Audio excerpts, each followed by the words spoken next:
What is going on, everybody? Welcome back to TTP Sports. And it's opening day, once again, here in the city of Philadelphia, here in 2025. The Phillies stressed us out because why not? It's the Philadelphia Phillies. They find ways to stress us out, but they find a way to get a win. They win 7-3 against the Washington Nationals in extra innings because, of course, it had to go to extra innings. Now, there is a lot to dissect from this game. And granted, I'm not going to kill them. I'm just not. It's opening day. I don't think there is a reason to kill them, but there is things to point out because obviously the bats, definitely very ugly today. Also, you could say that Mackenzie Core pitched very well for Washington, and also there definitely was a factor with the shadows that were coming into Nationals Park. It was happening for both sides, for the Nationals batters and for the Phillies batters, but overall, that's not the full excuse. It's going to be a factor into everything, but still on the overall process of the entire game, you can't strike out 19 times. That just cannot happen. It just can't. There were some pretty ugly at-bats thrown into there for basically the entirety of this game, especially, when you get into the later stages of this game, like in the 8th and the 9th, when you are threatening with runners on base, when you have a chance to go up by multiple runs. In the top of the 8th inning, you have Bryson Stott up at bat, you have Brandon Marsh up at bat, and they both probably have the worst at bats possible. You have a chance to score some runs in the 9th, nothing happens, but thankfully you're pitching in the 9th inning with Jose Alvarado. He came in and dominated, but it also does suck when you do get a run thanks to a wild pitch in the top of the 8th that Jordan Romano was not able to fully get out of the inning. He allowed the one run, and then he managed to get within 2 outs there to get out of the inning, but then he allowed the RBI hit for the Nats to tie the game, so that definitely was a very ugly debut there. Also, you got to give credit to Orion Kerkeren when, his defense really didn't help him out that much to start it off, but he showed some balls, he shoved, he managed to get out of it, inning where 2 runners were allowed and 2 runners were in scoring position, so good there on Orion to not allow any damage to cross the plate. He had his players back, and obviously, like I said, Jose Alvarado just came in and absolutely dominated, throwing 101 on his sinker. He was just completely gassing it up through the zone, and then you go into that top of the 10th, you get the first 2 outs, not pretty at bats from Marsh and Trey Turner as well, but then Bryce Harper works a 2-out walk, and then Alec Bohm first pitch hacking. He crushes the ball into the gap, which allows 2 runs to score. You go up 5-3 there, and then Kyle Schwarber, he works a 2-out walk as well to get another runner in scoring position, to get another run on base with him and Alec Bohm. And then JT Realmuto, as the Nationals go to the bullpen, JT Realmuto not having a good game up to that point. I believe he struck out 4 times going into that at bat. Puts it the other way, and thankfully the Nationals right fielder made a bad play on the ball. He dropped it in the air and allowed JT to get a triple and 2 more runs to score, and you made it 7-3. So good stuff there overall. Some really good stuff there. I know I basically just went over for the entire game, but, it is what it is. I haven't done done this in a week and a half, excuse me. So, got to bear with me for a little bit right there. But overall, it's a good win for the Phillies, but, still many things to point out. Zach Wheeler was also very good as well. But before we get into this game more in entirety, fuller descriptions here. What's going on, everybody? Welcome back to TTP Sports. If you are new to the channel, I definitely recommend that you do hit that subscribe button. It does me a great deal of service with the YouTube algorithm. You can also drop a like. You can also leave a comment in the comment section down below. I love to interact with you guys down there. You can also utilize the code TTP Sports, $20 off your first purchase at SeatGeek. It is a great deal. Do not pass it up. You can also follow over at TikTok. Follow over at TTP Sports on TikTok and Instagram for real shorts and all of that good stuff. So, getting into the business today, like I said, the Phillies, they win in extras on opening day against the Washington Nationals by a score of 7-3. And a lot of ugly things that happened throughout this game, but you still find a way to end up with a win. Zach Wheeler, for the most part, he was Zach Wheeler. He shoved. He did his job. His only basically, I would say a mistake of the entire day was the home run given up to Ruiz, and I don't even think that was a bad pitch that he threw. It was just a very long at bat by Ruiz. I believe it was like a 10-plus pitch at bat. He just kept fouling off everything, and then Ruiz just put some good wood on the ball, and he found a way to throw it out there into the bullpen for a solo shot to put the Nats up 1-0. But besides that, Wheeler had a very, very, very good day. 6 innings pitched, 2 hits, 1 earned run, 2 walks, 8 strikeouts, and 1 home run allowed on 97 pitches. So overall, really good stuff there by Zach Wheeler. But then if you look at Mackenzie Gore's side of things, he went 6 innings. He only allowed 1 hit, which I believe was to Kyle Schwarber in the cleanup spot. He struck out 13. The Phillies were having a lot of trouble with the shadows. Same thing with the Washington Nationals batters. But like I said, that's only a factor into the strikeouts. That's not the full excuse of why he struck out so much in this game. Because if you look at some of the guys that struck out a bunch in this game, JT Realmuto struck out 4 times. Brandon Marsh struck out 4 times. Harper and Bohm struck out twice. Kepler struck out twice. Stott struck out twice. Stott really had he made some really good defensive plays, but the one, when Kirkering was in the game, I thought he could have had, if he put his sunglasses on and he saw the ball better, but he made some good plays defensively, but with the bat just wasn't up the standards, that at bat in the 8th inning, just staring down pitches, it just wasn't a good at bat, Also in the 9th inning, just not a good at bat. You had bases loaded, you had a chance, you were working good at bat there, you swing at ball 4. It just can't happen. Just can't happen there from Bryson Stott. Then Brandon Marsh was basically no better. Like I said, he struck out 4 times. Some of those times he went in there just to bunt some guys over. And I'm like even questioned because you got 2 lefties down there at the bottom of the order. And this was like during those sections of the 8th and the 9th inning. I believe it was the 8th inning when the Nationals had the left-hander out there, and I'm questioning to myself, maybe you want to try to bring in Johan Rojas against the lefty, maybe him bunting would work better or something like that, than forcing Brandon Marsh to go out there against lefties. I'm not entirely sure. I feel like in that entire situation, if Weston Wilson was healthy, he probably would be the one going in for Brandon Marsh, and then Johan Rojas comes in as the defensive replacement. But still not a fan of Marsh taking those at-bats against lefties because we know he can't hit lefties. That's basically a bold fact right there. He cannot hit lefties. So it just wasn't a good look for both of those guys in the bottom of the lineup. Some of the other guys that had some showings today, I thought Max Kepler had some pretty good at-bats today. He had a hit, which was a really good double down the left field line. It was a good swing there, putting bat on ball. He also had 2 walks in this game as well, so he put up some pretty good at-bats in total. JT Realmuto, he was having a very ugly game, but he did get the huge 2-run triple in the 10th inning, which extended your lead to 7-3, which was huge. Kyle Schwarber went 2 for 4 with a solo shot. Bryce Harper, he went 1 for 4 with a solo shot. Alec Bohm went 2 for 5 with the 2-run double in the 10th inning as well. Trey Turner, he went 0 for 4 today with a walk and a strikeout, so the only guys that were not able to record a hit for the Phillies was Trey Turner, Bryson Stott, and Brandon Marsh. And with the way that the lineup is going to be, I guess, shaping up over the course of the season for the time being against lefties and against righties, it's going to be this lineup against lefties, and it's going to be, a different lineup against righties with Kyle Schwarber leading off. So it's most likely going to be similar to a lineup that you saw last year.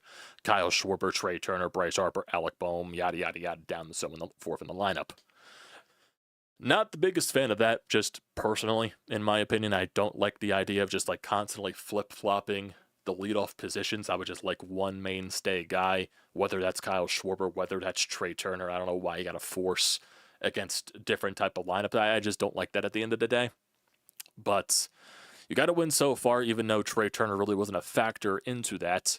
But Kyle Schwarber, hey, if Kyle Schwarber wasn't in the cleanup spot, maybe he doesn't get those huge at-bats that he had, in this game. Getting the solo shot when the Nationals go to the bullpen. They bring the lefty in. He goes deep on that first pitch from the bullpen guy. He has a huge walk in extra innings, which allowed JT to get that triple. He had the single against Mackenzie Gore in this game. So Kyle Schwarber had a good day performance in the leadoff spot overall. Bryce Harper, like I said, he worked some deep counts in this game. He drew a walk. He got the solo shot, scored 2 runs in this game as well.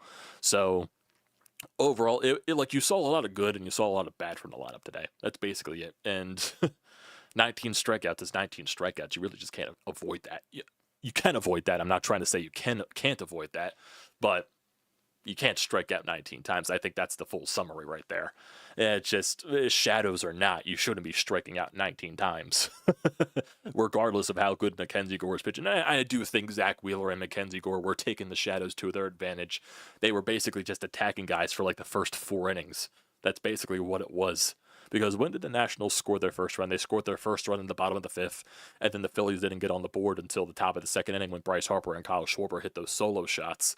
So that was basically when the shadows were completely gone. But like through the first 6 innings, the Phillies were just completely lifeless. And that was the entirety of when Mackenzie Gore was in the game. But then the Nationals go to the bullpen. That's when the Phillies bats wake up. So they got to the bullpen, I guess you could say, when the starting pitcher was shoving against you and you found a way to win. And I guess that's one of the more important things at the end of the day as well that you got to take away positives from. When you're getting dominated by a starting pitcher, you got to make sure that you can go after their bullpen. And that's exactly what you did. Even though you left some to be desired, in the 8th inning and then the 9th inning, you still found a way to win in extras.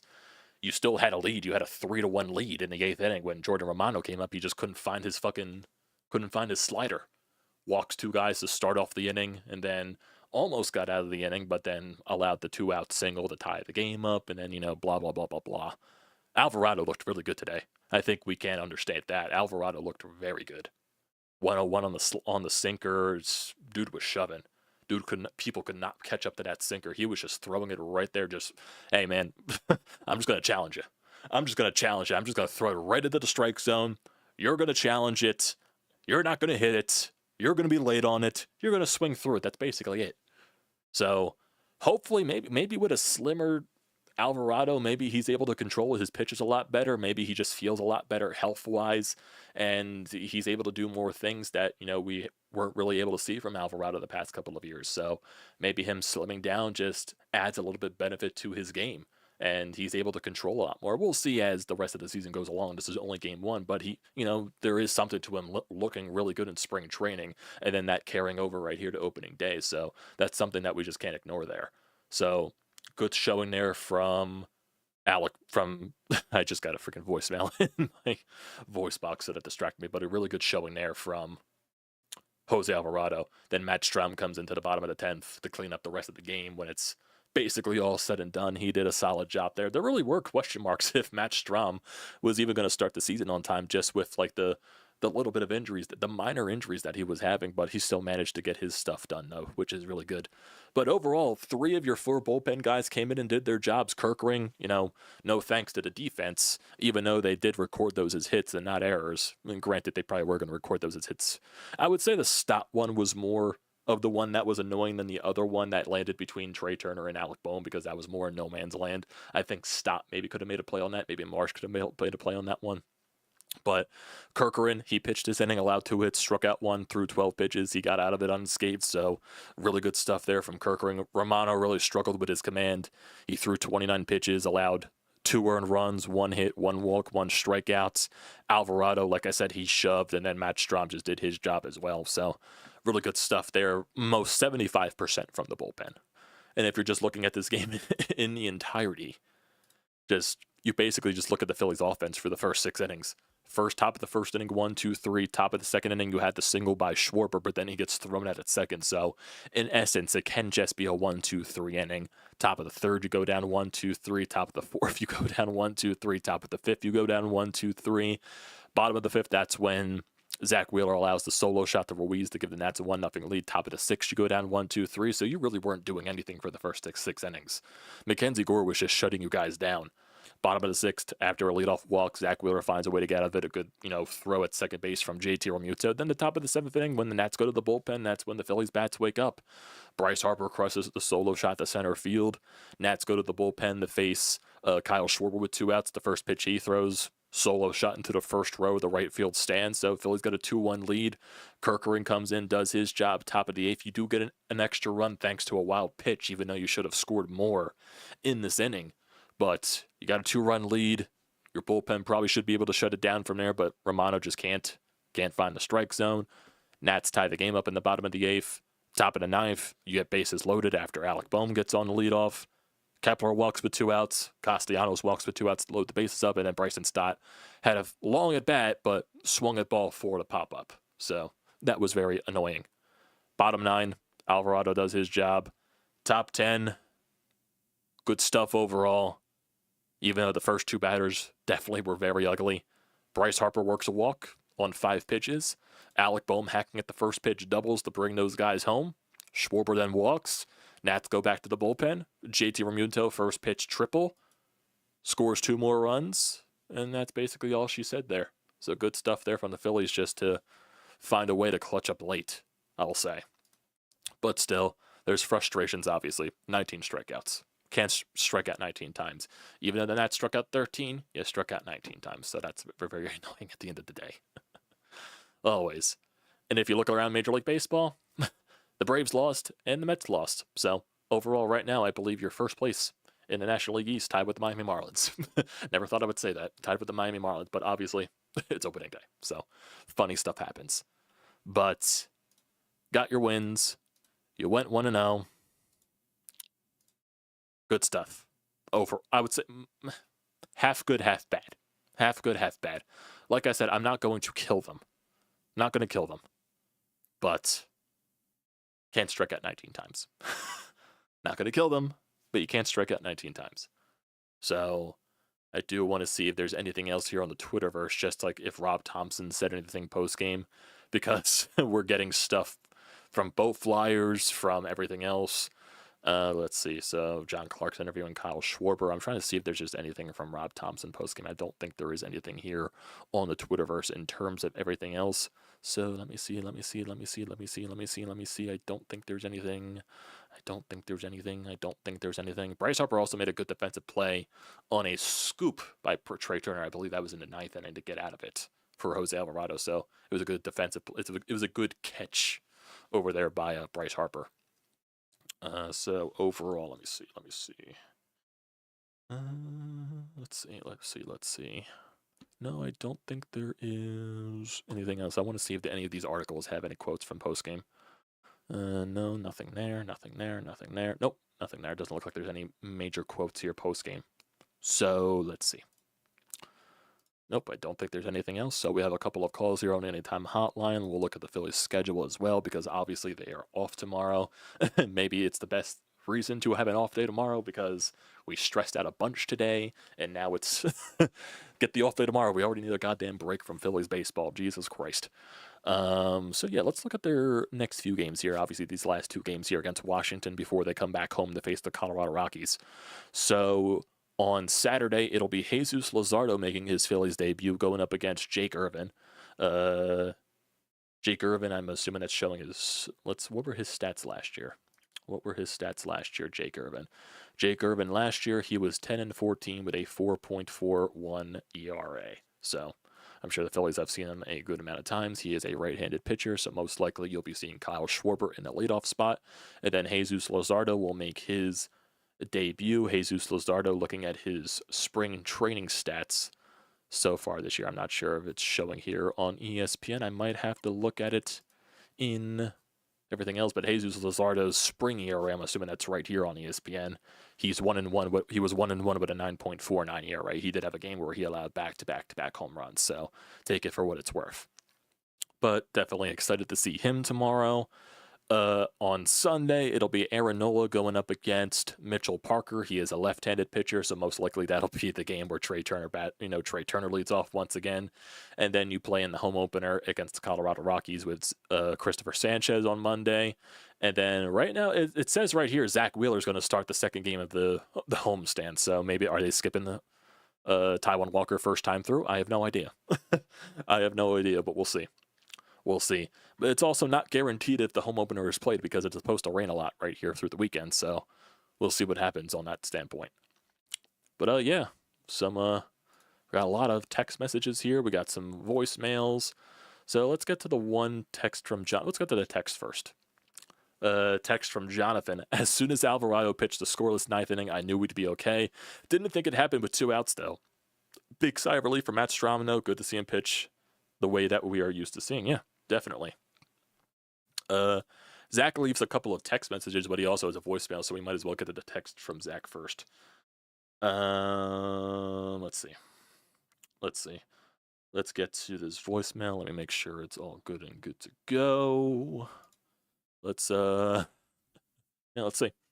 do you got, Zach? Well, Phillies baseball is back. A good win, gritty win, really fought there till the end. Looked really ugly for a long time. 19 strikeouts. Like, how do you score 7 runs with 19 strikeouts? I mean, Phillies, and all baby. runs scored in the 7th inning or later. Zach Wheeler, what more can you say? The guy's as consistent as can be. You know, Harper with the bomb, Schwarber. That's when you started to feel like, okay, this is the Phillies team I remember. You know, the bullpen, Romano was shaky. I think Kirkring did a pretty good job limiting damage. Jose looked good. He was nasty. Can't wait to see what that curveball can do when he really gets some control of it. Good job by Strom to close it out, you know. And Bohm, nice to see him come through after all that talk in the offseason about trading him. It rips that line drive into the gap. 2-run score. You see Bryce chugging home.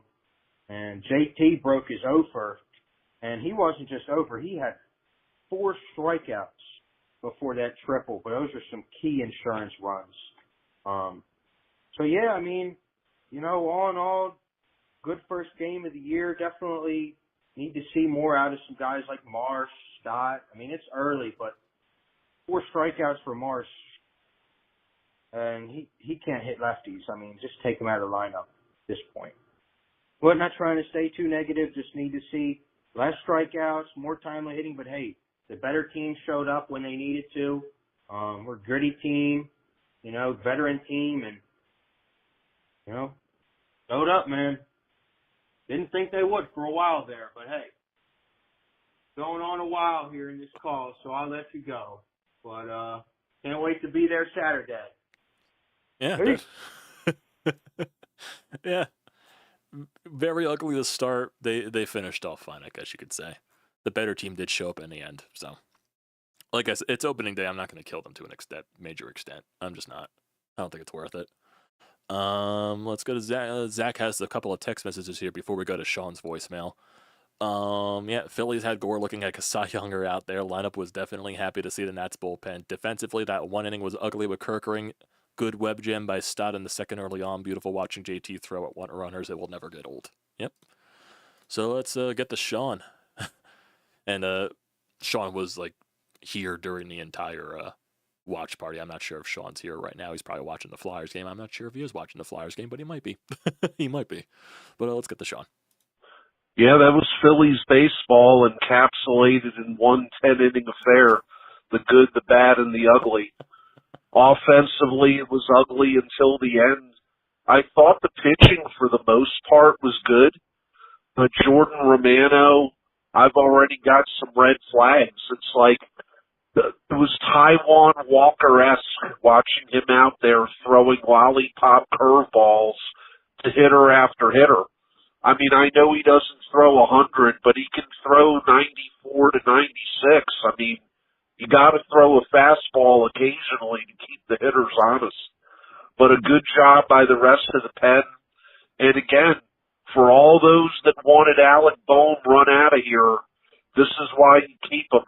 I mean, he does drive home runners in clutch situations. That was a good piece of hitting, followed up by the JT triple that could have been an error, but we'll take it. You know, nice win for the Phillies, coupled with the fact that the Braves and Mets both lost today. That makes it even sweeter. The only other sad part is that Wheeler doesn't get the win because he pitched well enough to get it. But always better to start the year with a W than an L. I agree. I definitely agree. Yeah, that was... sorry. But, yeah, it's... I do think Wheeler pitched well enough to deserve a win. That's just classic Phillies baseball right there. They give him the Jacob deGrom treatment from when he was back with the New York Mets. But, yeah, just wish that they didn't get diced up so much by Mackenzie Gore, but I guess just tip your cap to Mackenzie Gore, but also don't strike out 19 times or strike out 13 times to Mackenzie Gore. I believe that was his career high in strikeouts in a game. But you showed up late better. You showed up late, which is good. And yes, Alec Bohm provided his strengths. He provided, his ability to knock in runs in a situation where you desperately needed runs. And that is something that is very huge for this lineup. And I know I think most people just wanted Alec Bohm gone for a scenery, for just like for a facelift type of thing. That's basically what it was. I would have been fine if Alec Bohm was gone. I don't mind him staying. But yeah, he came up huge for you. Same thing with JT in the 10th. Now, like I said, I'm just not going to kill them after one game with the strikeouts. We'll see as the season progresses. We'll see if they can find a way to get a series win here on Saturday. You got the off day tomorrow, so you can rest some of your bullpen guys that you used today for a little bit. So that's also a little bit beneficial there as well. You'll be able to see Jesus Luzardo make his Phillies debut. We'll see, how that turns out to be, and we'll see. So, like I said, we already need the day off from freaking Phillies baseball after one goddamn game because that's how stressful game one was. Crazy stuff. Crazy stuff. But it's been a very long day, boys. First day back streaming and, talking to you guys in a little bit after surgery. We're back. We're active. We'll see what continues. I will be back tomorrow to talk about the Flyers and John Tortorella's firing. The Flyers are currently playing right now against Montreal. They're winning 3-1, so hopefully that doesn't affect the tank too badly. But besides that, away from that topic, I do appreciate everybody here that did tune in to the live stream during the game. I do appreciate all of you that did tune in, especially, when I wasn't here for the past week and a half, recovering from surgery and all that crap. So I appreciate all you guys for tuning in there. Appreciate all you guys for tuning into the recap today. Definitely feels like Phillies baseball is back with the consistent Phillies recaps here. That's, one of the mainstays here on the channel. So can't wait to get back into that grind. So without further ado, everybody, appreciate you all for tuning in today for this recap and the live stream. Don't forget to leave your comments in the comment section down below. Don't forget to drop a like. Don't forget to hit that subscribe button. Does me a great deal of service. You can also use the code TTPSPORTS, $20 off your first purchase at SEATGEEK. Great deal. Don't pass it up. And also follow over on TTP Sports at TikTok and Instagram for reels and shorts and all that good stuff. So appreciate you guys for tuning in.